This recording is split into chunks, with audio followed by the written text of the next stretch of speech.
안녕하세요. 오늘도 사연살롱을 찾아주셔서 감사합니다. 저는 부동산 부자 부모의 딸이에요. 제가 아주 어릴 적부터 친정은 벌써 큰 부잣집이었죠. 강남 전체가 시골 진흙밭이었던 시절부터 대대로 과수원을 하며 배농사를 지어오던 농사꾼 집안이었어요. 산업화 시절 강남이 개발되고 도시가 되고 땅값이 천정부지로 오르면서 큰 부자가 되었다고 해요. 그럼에도 친정 부모님은 부자 유세 같은 건 전혀 없이 수수하고 좋은 건물주이기도 하죠. 있는 사람에게야 당연히 제값 받지만 어려운 사람에게는 시세보다 훨씬 저렴하게 상가를 임대해 주거든요. 그런 친정 부모님의 성품을 물려받아 무엇보다 독립심이 아주 강한 여자로 자랐어요. 어릴 적부터 중학생 과외를 하며 번 돈으로 스스로 대학 등록금도 마련했고요. 명문대를 졸업한 뒤로는 제 꿈이었던 바리스타가 되어 작은 카페를 하나 차렸어요. 물론 부모님의 지원금은 하나도 없이 스스로 번 돈에 은행 대출금까지 더해 차린 카페였죠. 그런 제가 대학생 시절부터 오래 연애해온 남자친구와 결혼을 준비하게 되면서 본격적인 사건이 시작되었어요. 예랑이는 저희 친정의 빚대기가 민망할 만큼 가난하고 불우한 집안에서 자란 청년이었어요. 춤바람이 난 엄마는 예랑이가 아주 어릴 적 하나 있는 자식과 남편을 내팽개치며 도망쳤고, 졸지에 팔자에도 없는 호라비가 된 아버님은 예랑이가 대학을 졸업할 무렵 세상을 떠나고야 말았어요. 자식만큼은 어떻게든 번듯하게 키워내기 위해 허드렛 일을 전전하다 병을 얻은 탓이었죠. 온갖 고생을 다해가며 명문대까지 보낸 자식이 성공하는 모습을, 결혼해 가정을 꾸리는 모습조차 보지 못한 채로요. 상황이 이러니 저희 주변에서는 저희 결혼을 두고 걱정이 참 많았을 법도 했어요. 하지만 뜻밖에도 누구 하나 저희 커플의 결혼을 걱정하는 사람은 없었어요. 제가 조건 맞춰 치러지는 정략적인 결혼보다는 진정한 사랑을 추구하는 스타일이었고, 예랑이도 어려운 환경에서 자랐지만 구김살 하나 없이 멋진 남자였으니까요. 하지만 상견례가 있던 직후부터 예랑이가 부쩍 소가리를 시작했어요. 이유는 바로 수십 년 만에 불쑥 나타나 상견례 자리에 떡하니 앉아버린 반가워 아가씨. 네? 네가 내 며느리구나. 누구세요? 나? 네 시엄마. 뭘 그렇게 놀라고 그래. 생긴 거 보면 딱 몰라. 네 남편 코 오똑한 거 그거 내가 물려준 거다. 아, 네. 근데 여긴 어떻게 알고 오셨어요? 왜? 내가 못 올 때라도 왔다는 거니? 네. 뭐? 남친이 별로 보고 싶지 않아 했거든요. 춤바람 나서 남편 자식 내팽개치고 도망친 여자가 어떻게 부모냐면서요. 하, 너 지금 시엄마랑 기싸움 하자는 거구나. 사실을 그대로 말씀드렸을 뿐이에요. 솔직히 저도 기분이 많이 불쾌하기도 하고요. 신랑에게 엄마로 인정받지도 못한 사람이 초대한 적도 없는 상견례 자리에 떡하니 앉아버린 이 상황 자체가요. 적어도 최소한 신랑한테 와도 괜찮냐는 허락은 미리 받았어야죠. 허락을 해주긴 이니 신랑이? 제 말이요. 그걸 알면 오지 말았어야 하는 거 아닌가요? 예랑이가 부쩍 소가리를 시작한 이유는 상견례 자리에 떡하니 앉아버린 시모 때문이었어요. 엄마랍시고 부잣집과 혼담이 오간다는 건 대체 어디서 들었는지 저희 커플이 초대하지도 않았는데 말이죠.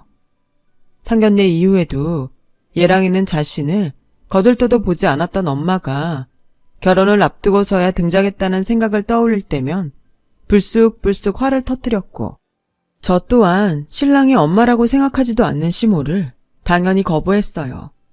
하지만 시모는 저희의 생각 따위에는 전혀 아랑곳하지 않더군요. 뒤늦은 엄마 행세에 지 멋대로 최선을 다하더라고요. 저희의 결혼을 알뜰살뜰 챙겼죠. 마치 자식을 정말로 사랑하는 진짜 엄마 같은 모습으로요. 그런 시모의 행동을 저희 친정 부모님도 유심히 지켜보았던 모양이었어요. 저희를 불러다 놓고 말씀하셨죠. 춤바람이 나서 자식을 내팽개치고 야반도주했던 시모에게 사실은 말 못할 사정이 있었을지도 모르니 한번 알아보라고요. 물론 친정 부모님이 뒤늦은 엄마 행세를 하는 시모의 모습에 감동해서는 절대 아니었어요. 부모님 보기에도 시모는 부모 자격 없는 여자였을 뿐이었고, 그래서 자식 부부에 시모를 잘라낼 생각을 하고 있다면 정말 만에 하나라도 있을지도 모르는 시모의 숨겨진 사연을 알아보는 것이 순서였기 때문일 뿐이었죠. 이에 며칠 밤낮을 고민하던 저희 커플은 아주 큰 마음을 먹고 시모와 마주 앉았어요. 그리고 물었어요.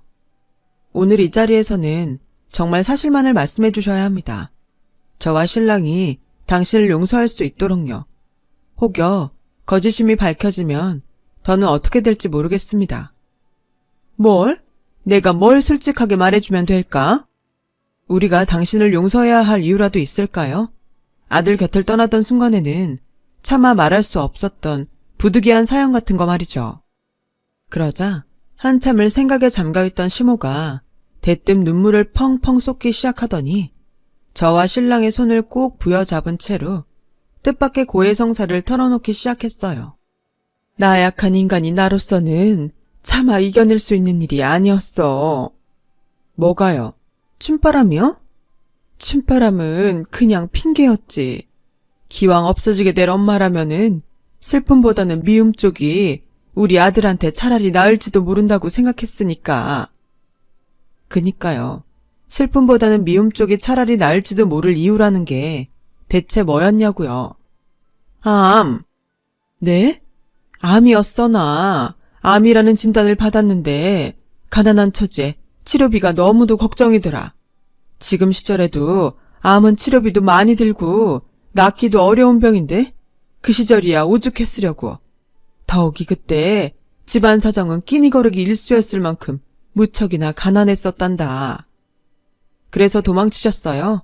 가뜩이나 없는 사정에 암치료비를 데려다가 하나 있는 자식 앞길에 장애물이라도 될까 그게 걱정이어서요. 그랬지. 그럼 그랬단다.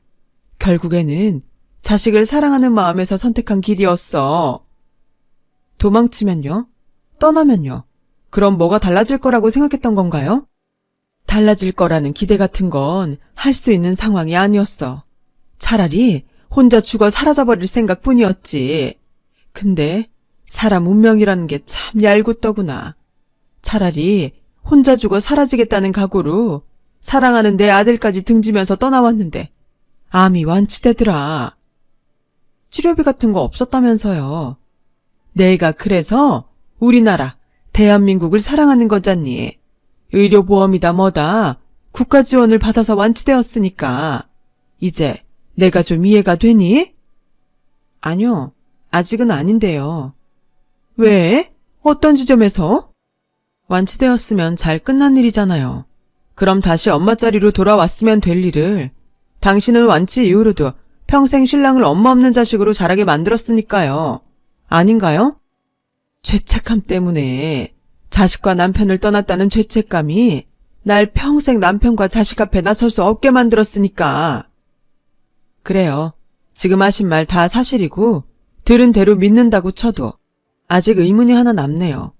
죄책감에 가족 앞에 나설 수 없었다던 사람이 왜 결혼을 앞둔 지금에서야 나타난 거죠? 제가 묻자 시몬은 또 한참을 생각에 잠겼고 이내 더욱더 펑펑 울어가며 거의 애원하더라고요. 암이 재발되었어. 말길에 겨우 살았다 싶었는데 이제는 꼼짝없이 죽게 생겼더구나. 그래서 나타났어.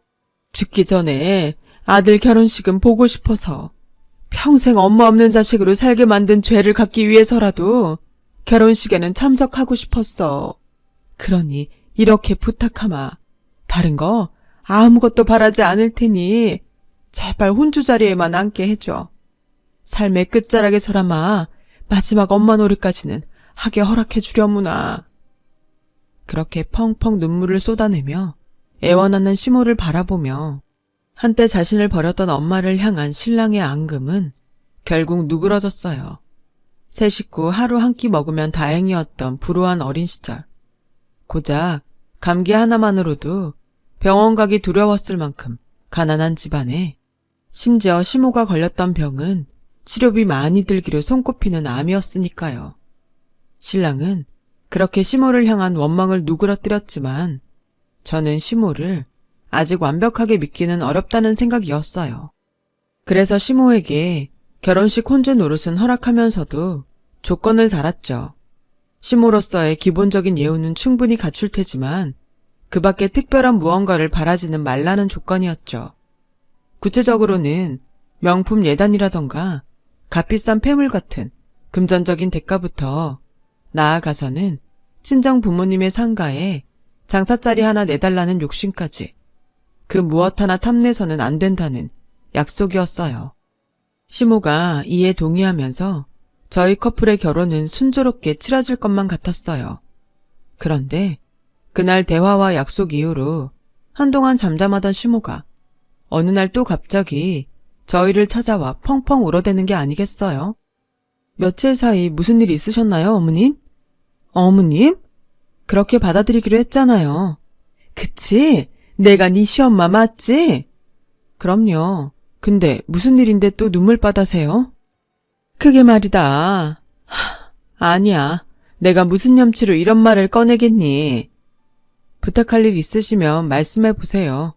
결혼 관련해서 금전적인 욕심을 품지 않겠다는 약속을 어기지 않는 선에서 들어드릴 수 있는 부탁이면 생각해 볼게요. 돌아보면 내 팔자가 참 기구해요. 네? 남들 다 가보는 해외여행도 한번 못 가보고 나 혼자만 조선바닥에 눌러앉아 죽어가고 있잖니. 겉도 남들은 한 번도 걸리기 어렵다는 암을 2번씩이나. 이대로는 아주 그냥 내 눈 얌전히 감고 곱게 죽지도 못할 것 같구나. 하도 원통해가지고서는. 밑밥을 많이 까는 걸로 봐서는 꽤 큰 부탁인 모양이죠. 어려운 부탁이긴 한데 꼭 해달라 그런 건 아니고. 판단은 제가 할 테니까 일단 말씀해 보세요. 죽기 전에 해외여행 딱 한 번만 보내주지 않으련? 미국이나 유럽 쪽 3-4달 투어 코스 정도면 좋을 것 같은데. 갑작스런 해외여행 부탁을 받은 저희 커플은 일단 생각해보겠다는 대답과 함께 돌아섰고 차에 타기 무섭게 신랑이 눈물을 쏟아냈어요. 그런 신랑을 부둥켜 안은 저의 눈에서도 눈물이 멈추지를 않더라고요. 시모가 안타까웠죠. 그때 저희에게는 의심의 결을조차 주어지지 않았어요. 머리에 보자기를 둘러쓴 채로 나타난 시모가 머리카락이 정말 한 가닥도 없는 상태였거든요. 마치 항암치료 부작용으로 탈모를 겪고 있는 환자처럼 말이죠.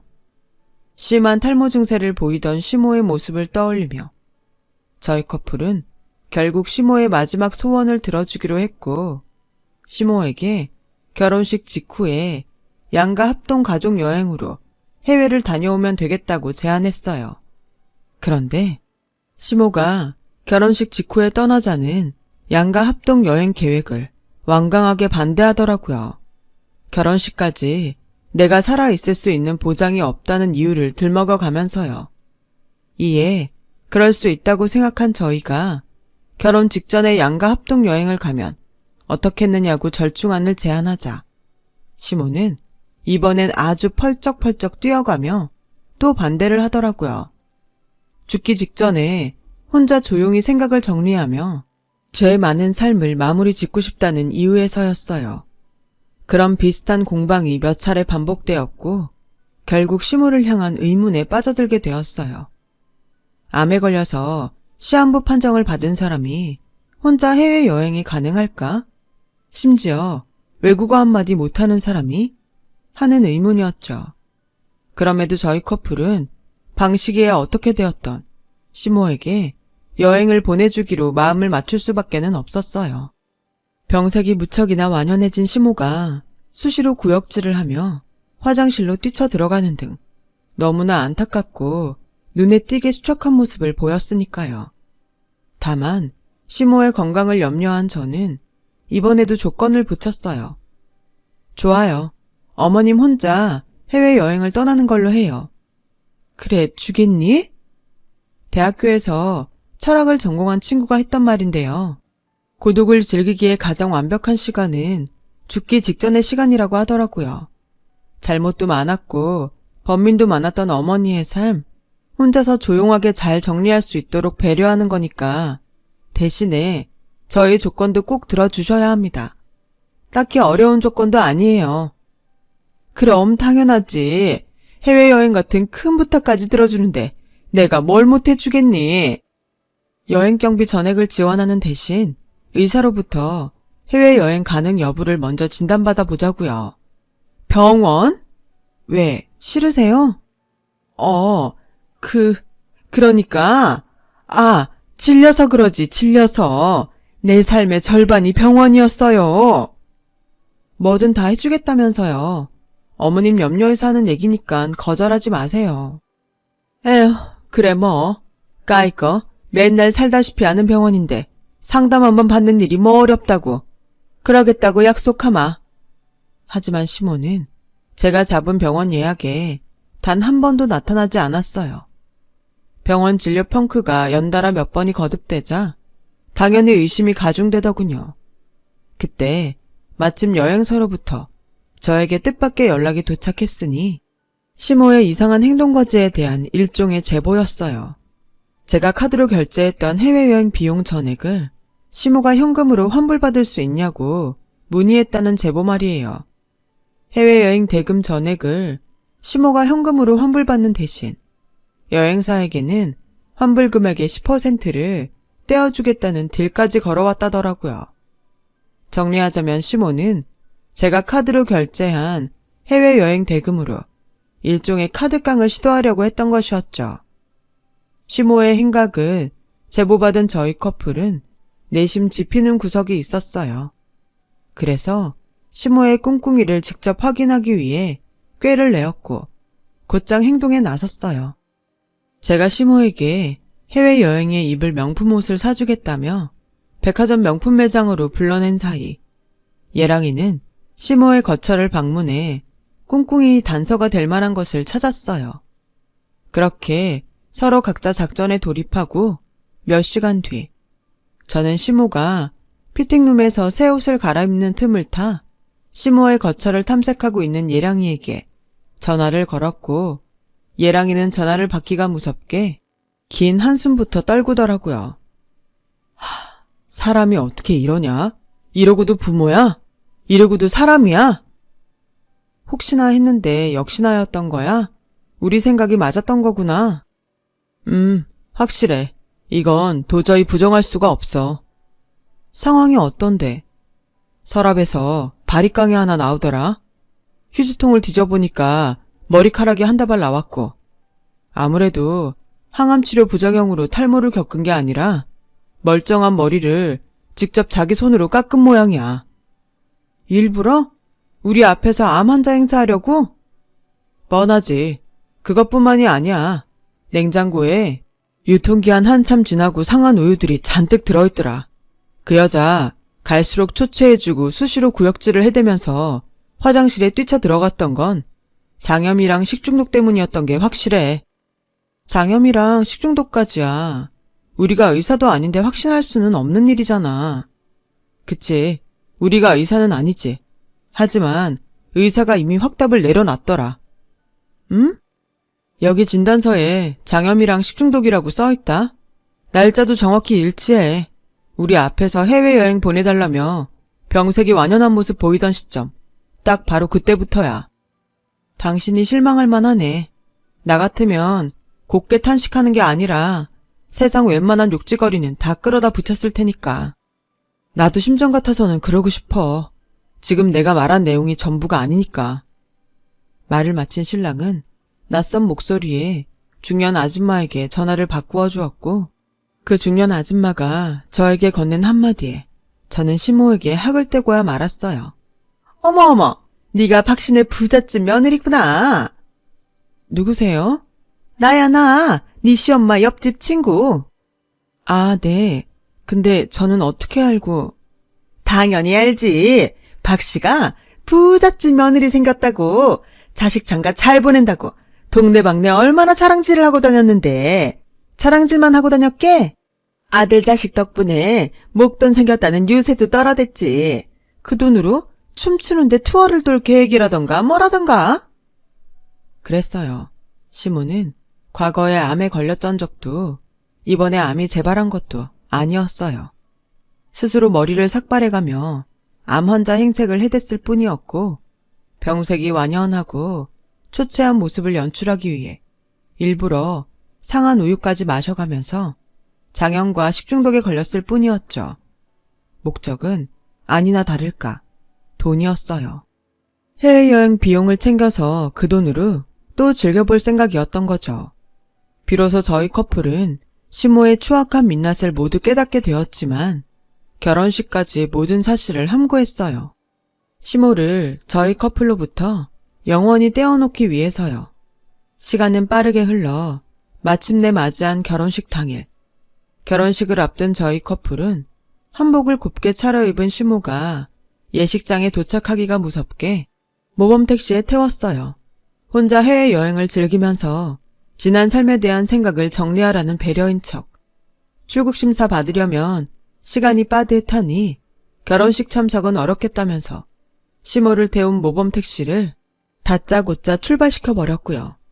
마침내 모든 목적을 이루었다는 착각에 빠진 시모는 희희낙낙 모범택시와 함께 멀리, 아주 멀리 떠났고, 저희 커플은 순조롭고 행복한 결혼식을 치렀어요.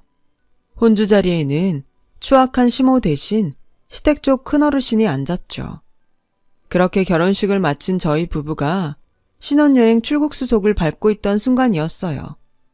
연신 전화가 걸려오더라고요.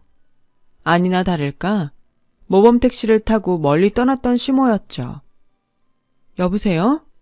전화를 왜 이제야 받니? 당연히 못 받을 수밖에요. 좀 전에는 결혼식 중이었고 지금은 신혼여행 출국 수속을 밟는 중이라서. 됐고 뭐가 좀 이상하니 확인 좀 해줘야겠다. 뭐가 이상한데요?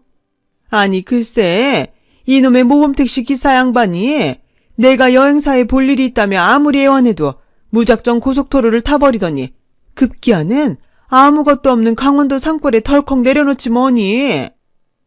그래서요. 나 지금 생뚱맞은 강원도 산골이라니까. 택시기사 바꿔줄게. 확인 좀 해봐라. 글쎄요. 잘못된 거 하나도 없는데. 예, 벌써 3번째 말하잖니. 나 지금 강원도 산골이라고. 좀만 더 가면 아주 북한까지 나올 지경이야. 일부러 거기로 보냈어요. 정확히 도착한 거 맞고 됐죠? 뭐? 우리가 당신 내쫓은 거라고. 당신이 내 신랑 버렸던 것처럼. 왜 이러니 며느라. 나 지금 건강이 많이 안 좋아요. 곧 죽을 것 같아. 암 아닌 거 알아요. 바리깡으로 머리 깎고 일부러 장염에 식중독까지 걸려가면서 암 환자 사연팔이 해댔던 거 다 안다고요. 그니까 꼴 같자는 수작 그만 부리고 이쯤에서 떨어져 나가는 게 어때요? 그게 무슨 소리니? 세상 어느 누가 함부로 자신의 목숨을 핑계로 연기를 하겠어. 이건 모함이야. 누군가가 나를 음해하려는 것이 분명해. 아니, 당신이 진짜 대단한 사람인 줄 알아요? 얼마나 대단한 인간이길래 그런 식으로까지 준비해가면서 음해를 합니까? 그리고 기사님한테 여행사에 들리자고 했던 이유는 뭔데요? 여행사에 볼 일이라는 게 대체 뭔데요? 내가 대신 대답할까요? 해외여행 비용 현금으로 환불받아서 먹고 튀려는 생각 아니에요? 결혼식 빌미로 남편 낳아준 엄마라고 사돈이라는 핑계로 우리 친정한테서 한몫 뜯어낼 생각으로 암 환자 행세까지 해가면서 수십 년 만에 접근했는데 그걸 초장부터 확 막아버려서 어쩔 수 없이 해외여행 핑계로 그 돈이라도 챙겨가려고. 맞나 보네요. 이런 말이 있어요. 때로 침묵은 가장 훌륭한 긍정이다. 제가 말을 마치자 남편이 전화를 넘겨받았고 남편이 여보세요 한마디 하기가 무섭게 시모가 모범 택시비만이라도 대신 내주면 안 되겠냐고 애걸복걸해댔어요. 하지만 시모의 추악한 민낯을 직접 목격한 남편은 길고 길었던 시모와의 악연을 끊어내었어요. 택시비는 출발 전에 벌써 지불했어. 너까지 매정하게 굴지 말렴. 엄마잖니. 널 낳아준 엄마. 그래요. 그 낳아준 값으로 지불한 모범 택시 값이야. 낳아준 값은 택시비로 퉁치고 다시는 연락하지 말아요. 아들, 승준아. 내가 왜 당신 아들이야? 당신 손으로 따뜻한 밥을 한 끼 해먹인 적 있어? 아님, 졸업식 때 꽃을 한 송이를 안겨주기를 했어. 아니잖아. 당신은 내 평생에 없던 사람이잖아. 평생에 없던 사람이 엄마랍시고 불쑥 나타나서는 암 환자 행세까지 해가며 외동아들의 마지막 효심마저 짓밟으려 했던 추악한 속물이잖아. 나 당신 아들 아니고 당신도 내 엄마 아니니까 제발 좀 내 세상에서 사라져요. 비행기는커녕 모범 택시라도 한번 타본 것만으로도 감지덕지하면서 곱게 사라지라고요. 알겠어?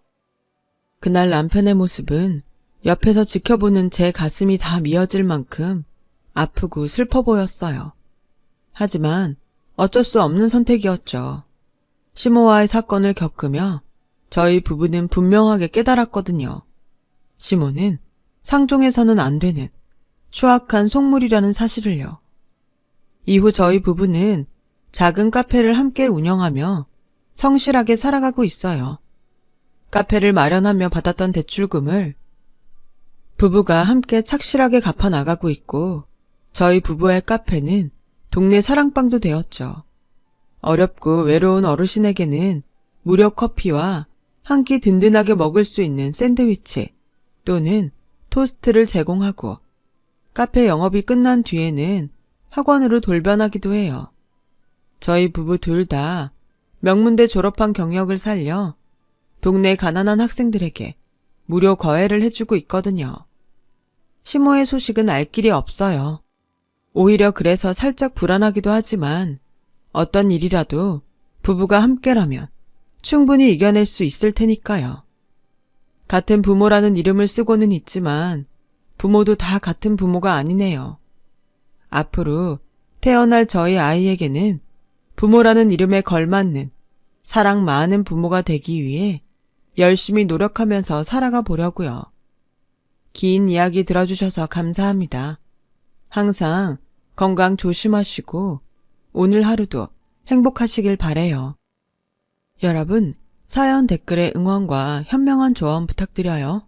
좋아요와 구독은 저에게 큰 힘이 됩니다. 오늘도 좋은 일 가득하세요.